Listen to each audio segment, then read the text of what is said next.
How afraid are you of shark attacks?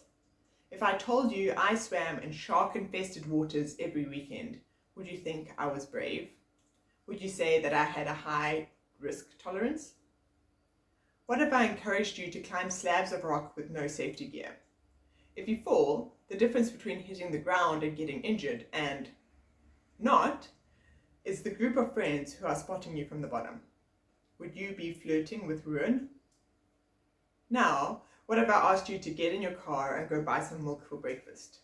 If you get into your car, does that make you brave? You got it. Nice. Yeah. That's it. That's tough. Wow. Yeah, nice.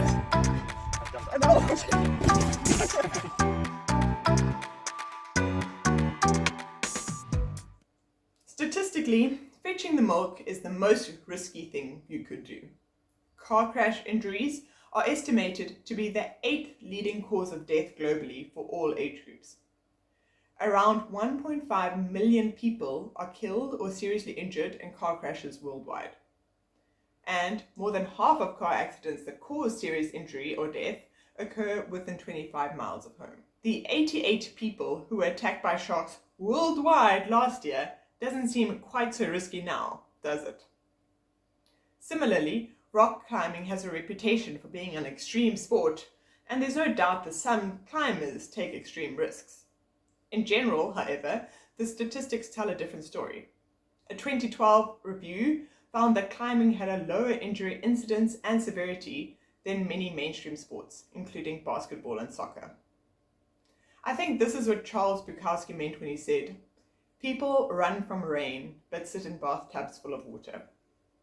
Risk is an inescapable part of living, but often we run from fun and meaningful risk only to sit in bathtubs full of menial, everyday risk. Okay, I know that stats aren't the best way to convince you.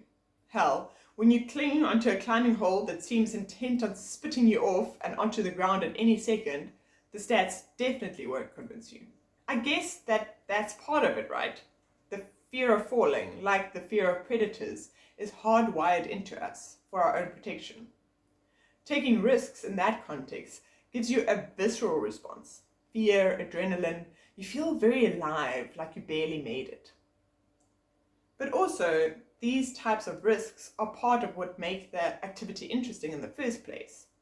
Ocean swimming feels like an adventure precisely because you are heading out into the unknown. Rock climbing is problem solving with very definite feedback when you make the wrong move. The risk sharpens the experience, releases feel-good brain chemicals, shuts up the everyday voice in your head, and helps to put you into a flow state. So, where's the balance? The line between bold and reckless can be thin.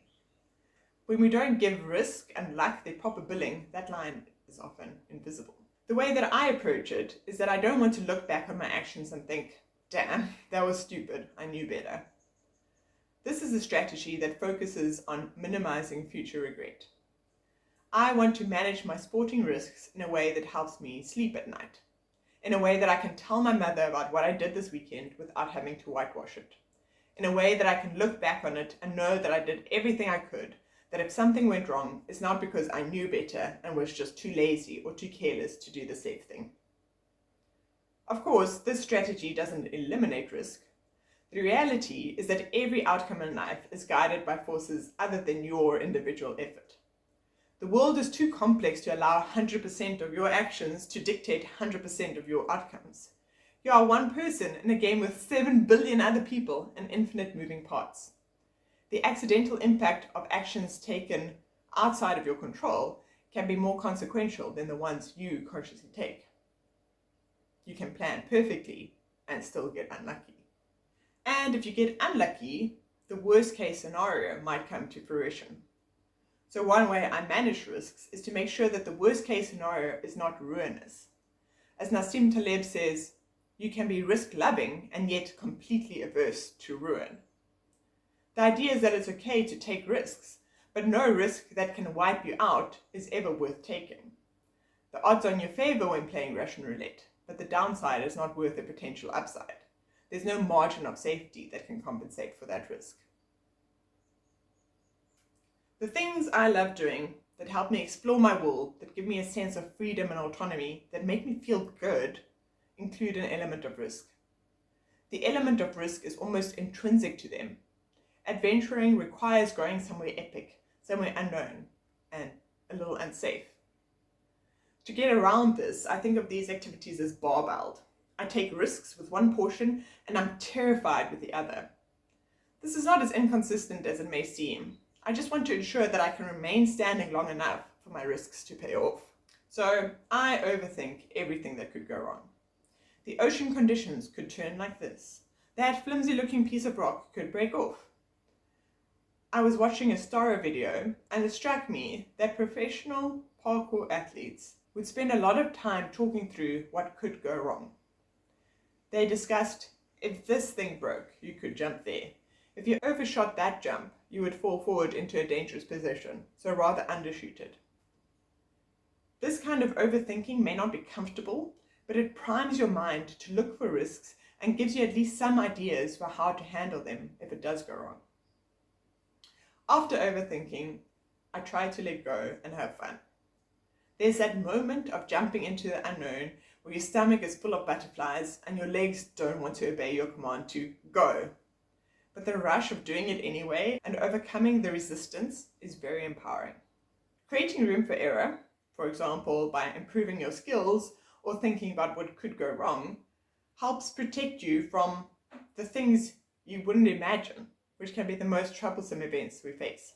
Bill Gates once said, "Success is a lousy teacher. It seduces smart people into thinking they can't lose." This is true for risky endeavors. When things are going extremely well, it's good to remind yourself that it's not as good as you think. You are not invincible. Your skills have intersected with luck to bring you to this point. And if you acknowledge that luck brought you success, then you have to believe in luck's cousin, risk, which can turn your story around just as quickly. But the same is true in the other direction. Failure can be a lousy teacher because it seduces smart people into thinking their decisions were terrible, when sometimes they just reflect the unforgiving realities of risk. The trick when dealing with failure is arranging your life in a way that an unlucky break here and terrible conditions beyond your control there won't wipe you out, so that you can keep playing until the odds fall in your favor. The conclusion I've come to for myself is that I want to do things that I find life-affirming and or meaning-making. Living a life that has no risk is like saving your whole life, never spending a cent, and dying with your millions still sitting in the bank. To finish with another Bukowski quote, "We are here to laugh at the odds and live our lives so well that death will tremble to take us."